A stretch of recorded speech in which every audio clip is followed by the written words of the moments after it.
bridge to financial literacy. I'm back here, EK. This is my name.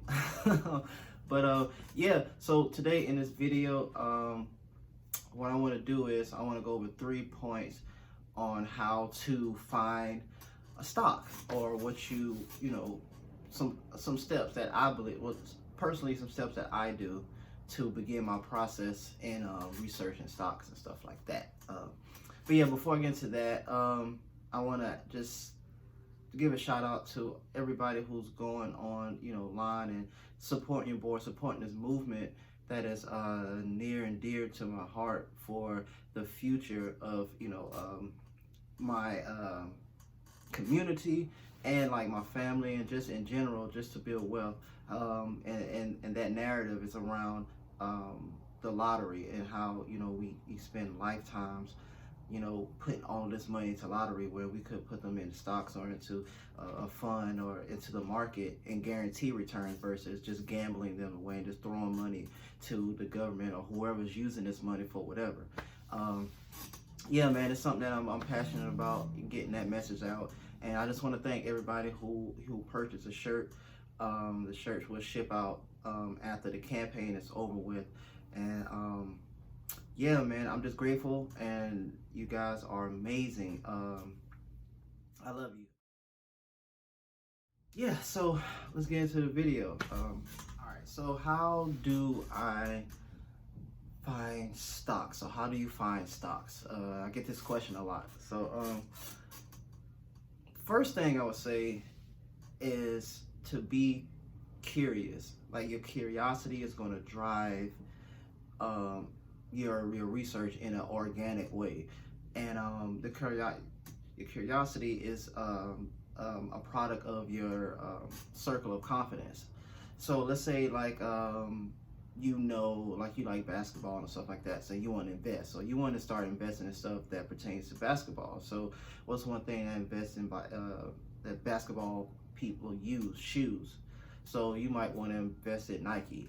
So and so, like, whenever you're thinking about what Nike has and stuff like that, like, it begins to make a natural progression to your research, in my mind. Like, I don't have any data to support this.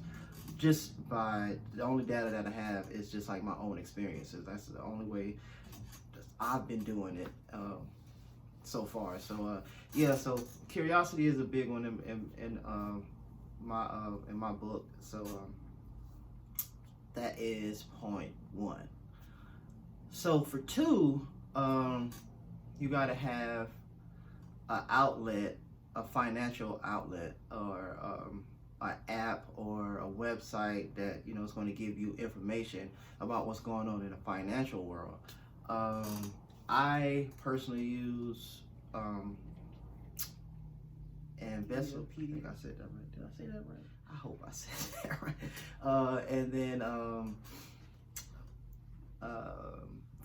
Yahoo. I use Yahoo Finance and Market Watch, stuff like that. That's just some, but it's a lot. It's a lot of stuff in one. Or you can just Google stuff. But yeah, like these outlets, these apps and stuff like that, like, they are a wealth of information. Like, these people get, they're reporters who have to, go out and they have to report, the things that they find. And, in investment, these things are stuff that's, coming out in the future, or something that, that's already big. You want to have more information out on it, and to, build your confidence in, the stock, to either add to position or to not add to position, or to sell out of a position.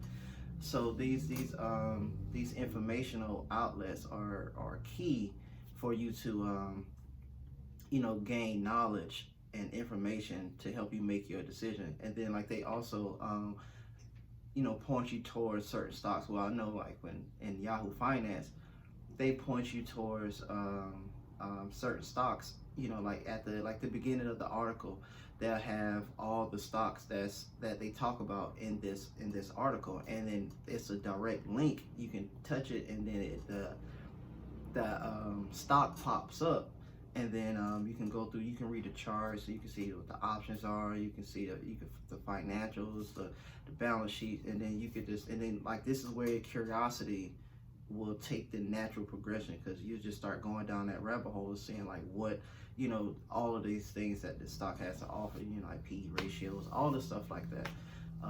Is in these apps. So yeah, that's point 2. And then 3, ETFs. If you come across an ETF and like you don't really know what you want to you know, invest in, like individually, like a ETF is like a basket of securities. So like if like say if I had like a basket and I had a bunch of stuff in a basket, the ETF will be the basket. So so yeah, ETFs are amazing like way to find stocks, because like these institutions, they buy, you know, they have a fund that they fund, and they actively manage this fund. So like they're doing constant research, they're doing, you know, analysis and all of these stocks and stuff like that, and they buy according to their research. So if, you know, these heavy institutions are buying these stocks, I think that might be you know, a good place to start, because like institutional money, you know, all that stuff, you know, drives the market at times and stuff like that, other than like news and just a company that's doing extremely well or extremely bad and stuff like that. And then the way you find these things out is through the news, or the news from the you know, online or wherever, on the TV, stuff like that, CNBC or whatever it's called. So stuff like that. Yeah, so you'll go through the ETF, and they have like the holdings. They have their top holdings, and I always look at those top holdings to see which one that I would want to take, you know, and research and do a dive in, so I can get you know, reap the benefits from having an individual stock. Because if you just purchase that ETF, which is amazing, you kind of cover yourself over the whole, you know, sector, whatever you know, sector it is, versus, you know, taking, you know, a heavier risk in buying one stock. But if you do your research, you know, you'll understand where or how weighty. Did I use that right? I don't know if I used that. So I think that's amazing way to like kind of like sneak in there and find stocks and stuff like that. You just search an ETF and look and see what they got going on in a certain sector that you have out of your circle of confidence, and then you move forward, and then you do your analysis and stuff like that, you know, and then you pick your stock. But yeah, so that's all I got, man. That's some 3 tips that I got to help you find a stock. Yeah, man, I ain't doing nothing trying to bridge the gap. It's your boy EK, the bridge to financial literacy. I want to say another thank you to everybody who's supporting the movement with the t-shirts. Stocks Over, the t-shirt is called the Stocks Over Lottery. I appreciate you if you made it this far in this video. Like this video if you get a chance, if you found anything in this video valuable, or if you just like this t-shirt that was made by one of the awesome people that I know that I went to college with. Or if you just want to like this video because you want to like the video. I appreciate all of it, all of you guys. Yeah, I'm out.